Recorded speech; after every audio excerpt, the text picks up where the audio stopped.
memiliki kesempatan, dan ini betul-betul harus kita manfaatkan. Jangan barang-barang impor dari Cina yang mau dipasarkan ke Amerika yang kemudian karena mahal masuk ke Indonesia, tapi yang kita harapkan adalah relokasi industri global dari luar yang terkena tarif risiko kalah yang lebih tinggi dari Indonesia, itu bisa masuk ke Indonesia.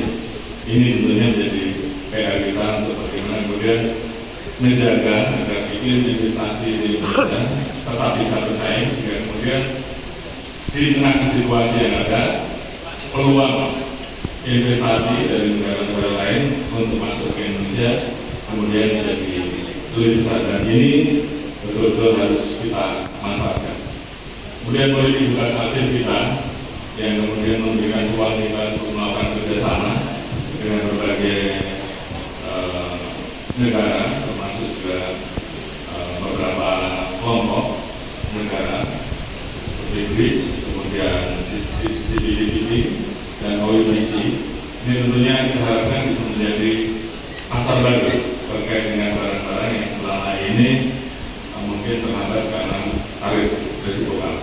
Jadi tentunya hal-hal tersebut yang kemudian menjadi PR kita, PR pemerintah khususnya, namun juga ini juga perlu dukungan atmosfer yang baik, sehingga kemudian di tengah kendala yang ada ini kemudian bisa menjadi peluang yang baik bagi Indonesia manakala kita bisa memanfaatkan ini dengan baik dan menarik investasi luar untuk masuk ke Indonesia.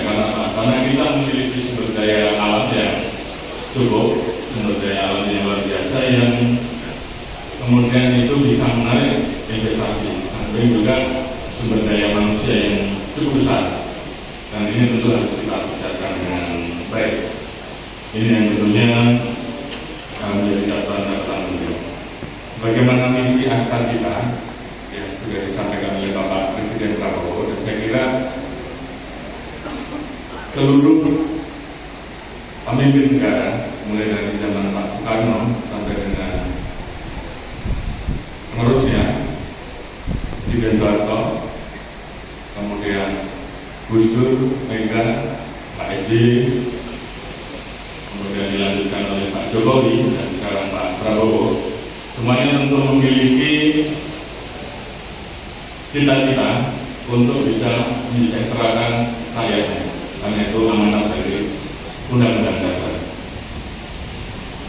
Mungkin rekan-rekan semua sudah memahami aspek kita yang telah disampaikan pada saat Bapak Presiden Prabowo menyampaikan 8 program kita, dan saat ini program-program tersebut kemudian kita buat utamanya terkait dengan masalah swasembada pangan dan swasembada energi. Karena apa? Di tengah situasi global saat ini, mau tidak mau Indonesia harus mempersiapkan untuk bisa mandiri di bidang pangan dan mandiri dalam hal pengelolaan sumber daya ekonomi. Dan alhamdulillah puji Tuhan, disyukur pada saat harga beras di Malaysia meningkat, Jepang juga meningkat luar biasa, Indonesia tidak mengimpor beras. Dan ini tentunya karena kerja keras dari kita semua.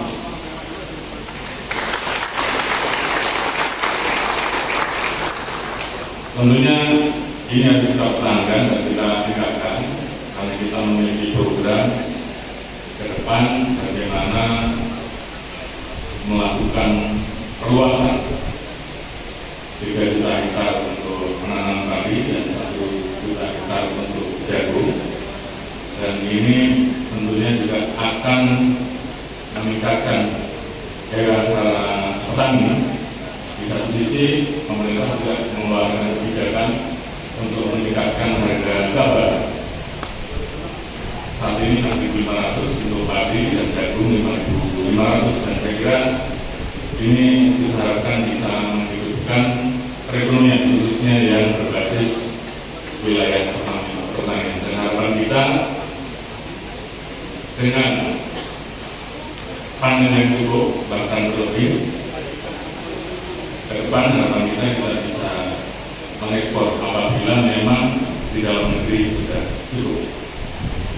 Tentunya ini adalah ruang-ruang yang bisa dimanfaatkan oleh rekan-rekan semua dari Limaburi untuk kemudian ikut berkontribusi di sisi-sisi yang bisa digunakan untuk mengembangkan program-program kewirausahaan yang mungkin bisa dimanfaatkan oleh rekan-rekan Limaburi, dan tentunya